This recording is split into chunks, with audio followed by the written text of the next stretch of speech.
جو کافی زیادہ خطرناک ہوگا، سب کے لیے خطرناک ثابت ہوگا۔ تو جتنا زیادہ سے زیادہ ہو سکے خود اس سے بچاؤ کے لیے انہوں نے خود بتایا ہے۔ دیکھیے کہتے ہیں زمین کے درجہ حرارت بڑھنے کی وجہ سے سمندری برف کے بڑے بڑے تودے تیزی سے پگھلتے ہیں۔ اس کی وجہ سے سمندر میں پانی کی سطح تیزی سے بڑھ رہی ہے۔ ماہرین ماحولیات کا خیال ہے کہ اس کی وجہ سے کئی جزیروں کے ہمیشہ کے لیے سمندر میں ڈوب جانے کا اندیشہ ہے۔ ظاہر سی بات ہے جب یہ بڑے بڑے تودے پگھلیں گے تو پھر کئی جزیرے اس کے اندر ڈوبنے کا بھی اندیشہ ہے۔ پڑوسی ملک بنگلہ دیش کا کچھ حصہ، ہمارے دیش بھارت کے کچھ دکنی ساحلی علاقے، مالدیپ وغیرہ بھی ڈوب سکتے ہیں۔ مطلب جو ہمارے دیش کا کہتے ہیں ساحلی علاقہ جو ہے، یعنی کہ سمندر کی کنارہ جو علاقہ ہے وہ کیا ہو سکتا ہے، وہ ڈوب سکتا ہے۔ سمجھ رہے ہیں نا، چونکہ جب پانی کا جب اس کے اندر یہ کیا کہتے ہیں ڈھیر لگے گا، جب ڈھیر ہوگا، بڑے بڑے جب تودے پگھلنے شروع ہوں گے تو پھر ظاہر سی بات ہے جو اس کے ساحلی علاقے ہوں گے، یعنی کہ سمندر کے کنارے جو بھی علاقے ہیں، وہ سب کا ڈوبنے کا زیادہ تر امکان ہے۔ سمجھ رہے ہیں؟ آگے کہتے ہیں تمازت ارضی میں تدریجی اضافہ، یعنی گلوبل وارمنگ کی وجہ سے آب و ہوا میں بڑی تبدیلی آتی جا رہی ہے۔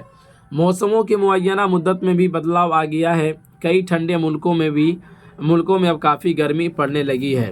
بہت سے جانور اور پودے دنیا سے ختم ہوتے جا رہے ہیں۔ اس کے برعکس بیکٹیریا، جراثیم اور وائرس زیادہ پنپنے لگے ہیں۔ اب ظاہر سی بات ہے کہ کافی زیادہ گرمی پڑنے لگی ہے اور جانور اور پودے دنیا سے ختم ہوتے جا رہے ہیں، تو اس کی وجہ سے بیکٹیریا، جراثیم وغیرہ جو ہوتے ہیں وہ کیا ہو رہے ہیں، زیادہ پنپنے لگ رہے ہیں۔ ظاہر سی بات ہے ان کو مارنے والی کوئی اگر چیزیں نہ ہو تو پھر یہ ان کا تعداد تو بڑھتی چلی جائیں گی نا،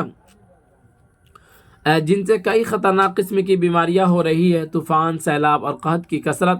گلوبل وارمنگ ایک عالمی مسئلہ ہے، یعنی پوری دنیا کے لیے ایک پوری چیلنج ہے، لیکن ہر ملک کو اپنے اپنے طور پر اس مہلک وبا سے بچنے کی ترکیبیں اور اقدام کرنے ہوں گے۔ کیا کرنے ہوں گے؟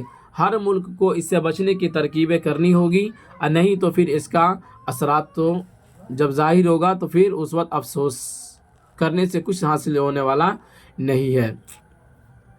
ہمیں اب اس خطرناک مسئلے کا مقابلہ کے لیے غور و فکر کرنا ہوگا۔ یہ ہمارے ملک کے ہر شہری کا فرض ہے کہ جس قدر ممکن ہو اس سے بچنے کے لیے ترکیب کرے، اور حکومت کے ذریعے اس کے لیے جو ہدایات دیے جائیں ان پر عمل کیا جائے۔ حکومت کے منصوبوں پر بھرپور تعاون کیا جائے، یعنی کہ جو بھی حکومت کا منصوبہ ہے اس سے بچنے کے لیے حکومت جو بھی اسکیم لے کر آ رہی ہے تو اس کے اندر ہم کو بڑھ چڑھ کر اس کی تعاون، اس کی مدد کرنے کی ہمیں ضرورت ہے۔ سمجھ رہے ہیں؟ آگے کہتے ہیں ہم سبھی لوگوں کو اپنی زمین کو زیادہ گرم ہونے سے بچانے کی لگاتار کوشش کرنی ہوگی۔ دنیا کے بڑے اور ترقی یافتہ ممالک جیسے امریکہ، فرانس، جرمنی، چین، جاپان، انگلینڈ، کوریا اور روس کو گرین ہاؤس گیسوں کی مقدار کم کرنی ہوگی۔ جنگلوں کو کٹنے سے روکنا ہوگا۔ پودوں اور درختوں کو زیادہ سے زیادہ پھلنے اور پھولنے دیا جائے۔ زیادہ سے زیادہ پیڑ پودوں کو لگانے کی تحریک چلائی جائے۔ گیس پھینکنے والی گاڑیوں کو سڑکوں پر چلانے پر پابندی لگائی جائے۔ سمجھ رہے ہیں نا، یہ ساری کی ساری ترکیبیں ہیں ان سے بچنے کی، اس سے نپٹنے کی۔ پھر اس کے بعد لکڑیوں اور کوئلہ کو کم سے کم جلایا جائے۔ ہم لوگوں کو فطرت کے ساتھ زندگی گزارنے کی کوشش کرنی چاہیے۔ 207 عیسوی میں کیوٹو میں اس کے لیے ایک اہم کانفرنس بھی ہوئی تھی۔ اس کانفرنس میں ایک مشترکہ دستاویز تیار کی گئی جس پر مختلف ملکوں کے نمائندوں نے دستخط کیے اور حلف لیا گیا کہ ہر ملک اس دستاویز کی ہدایت کے مطابق گلوبل وارمنگ سے بچنے کی کیا کرے گا، بچنے کے لیے اپنے اپنے ملک میں عمل کرے گا۔ کیا کیا گیا؟ حلف لیا گیا کا مطلب ہوتا ہے یہاں پہ عہد لیا گیا، ٹھیک ہے نا۔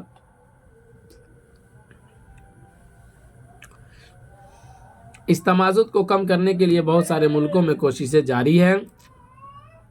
امریکہ کے سابق نائب صدر ال گور نے پورے ملک میں گھوم کر گلوبل وارمنگ سے بچنے کے لیے تقریریں کی، اشتہارات تقسیم کرائے اور ایک کتاب بھی تصنیف کی جس میں لوگوں کو اس کے خطرات، اثرات اور دفاع سے تراکیب سے کیا کیا، روشناس کیا۔ سمجھ رہے نا۔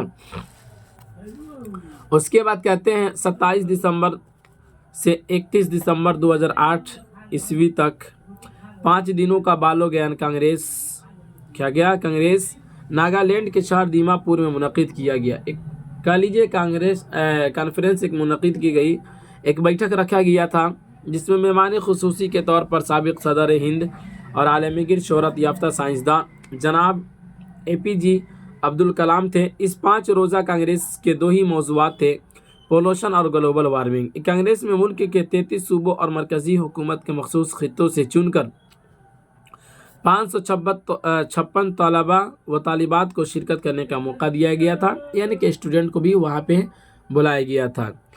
پورے ملک سے 165 اساتذہ نے بھی اس کانگریس میں حصہ لیا۔ بچوں دیکھو کیا کہا کہ بچوں دیکھو ہمارے ملک کی حکومت گلوبل وارمنگ سے بچنے اور نپٹنے کے لیے کتنے بڑے پیمانے پر کام کر رہی ہے۔ پورے ملک میں تحریک چلانے کی ضرورت ہے اور حکومت یہ کام آج کے طلباء و طالبات میں بیداری لا کر کرا رہی ہے۔ نئی نسل کے ابھرتے ہوئے بالغ طلباء اور طالبات پر ہی ملک کی ساری ذمہ داری آنے والی ہے۔ ان کے ذریعے انقلابی صورت میں اس خطرہ سے بچنے کی تراکیب کرنے ہوں گے۔ مذکورہ بالا کانگریس میں مہمان خصوصی جناب APJ عبدالکلام نے ان سنگین مسائل کو دور کرنے، حل کرنے اور بچنے کی ذمہ داری مکمل طور پر آج کے طلباء و طالبات پر دی۔ گلوبل وارمنگ کے سنگین مسائل پر بولتے ہوئے مہمان خصوصی نے کہا کہ اسے نپٹنے کا اکثر نسخہ یا جادوئی منتر یہ ہے کہ 10 سے 17 سال کی عمر والے 20 لاکھ بچے 5 پیڑ لگا دیں تو ہمارے زیادہ تر مسائل کیا ہو جائیں گے؟ حل ہو جائیں گے۔ سمجھ رہے نا؟ تو یہاں دیکھیے آپ گلوبل وارمنگ سے بچنے کے لیے کتنے مسائل کیا کہتے ہیں، کتنے تراکیب کیے اور کتنے بڑے بڑے لوگوں نے کس طرح کی باتیں کہی گئی۔ تو آج کل کیا ہے، یہ گلوبل وارمنگ جو ہے ایک سنگین مسئلہ بن گیا ہے۔ ظاہر سی بات ہے ابھی کا ٹمپریچر اتنا زیادہ ہائی ہو جا رہا ہے جس کی وجہ سے انسان کی حالت بالکل خراب ہو جا رہی ہے۔ سمجھ رہے ہیں نا؟ تو ان تمام چیزوں کے اوپر ہم اسٹوڈنٹ ہیں، ہم پڑھنے والے ہیں، ہمیں بھی اس چیز کو سوچنا پڑے گا، ٹھیک ہے نا؟ ہم کیا کریں، جو بھی خالی استھان ہے، جو خالی جگہ ہیں وہاں پہ کیا کریں، پیڑ پودے لگانے کی جتنا زیادہ سے زیادہ ہو سکے پریاس کریں، کوشش کریں، چونکہ اگر یہ نہیں لگاتے ہیں تو آنے والی ہماری نسلیں جو ہوں گی اس کا مہلک اثرات اسی کے اوپر پڑنے والی ہے، جس سے کیا ہوگا، وہ لوگ بھی اس کے شکار ہوں گے اور اس کی کیا کہتے ہیں، تباہی کے زد میں، تباہی کے نتیجے میں وہ بھی آ جائیں گے۔ یعنی ظاہر سی بات ہے جب ٹمپریچر ہائی ہوگا تو پھر جینا کیا ہو جائے گا، بہت ہی زیادہ دشوار ہو جائے گا، ٹھیک ہے نا؟ تو اس گلوبل وارمنگ سے بچنے کے لیے جو بھی قدم اٹھائے ان لوگوں نے اور ملک کے جو بھی کیا کہتے ہیں پالیسی ہے اس کو دے کر اور ملک کے جو بھی اقدام ہے یعنی قدم جو اٹھائے جا رہے ہیں اس میں تعاون کرنے کی ضرورت ہے، ٹھیک ہے نا؟ اور جیسا کہ آپ نے دیکھا بھی یہاں پہ بتایا گیا کہ ڈاکٹر ابوالکلام آزاد صاحب نے کہا تھا کہ 10 سے 17 سال کی عمر والے بچے کتنا 20 لاکھ بچے 5 پیڑ لگا دیں تو ہمارے مسائل یہ جو گلوبل وارمنگ والے مسائل جو ہے وہ کیا ہو جائیں گے، حل ہو جائیں گے، ٹھیک ہے نا؟ تو یہ رہا آپ کے درمیان عالمی عدت اور مضمون جس کو آپ نے پڑھا۔ امید کرتے ہیں کہ آپ کو سمجھ میں آیا ہوگا۔ تو چلیے اجازت دیجیے، پھر ملیں گے اگلے والے سبق میں، اسی پر اختتام کرتے ہیں۔ خدا حافظ۔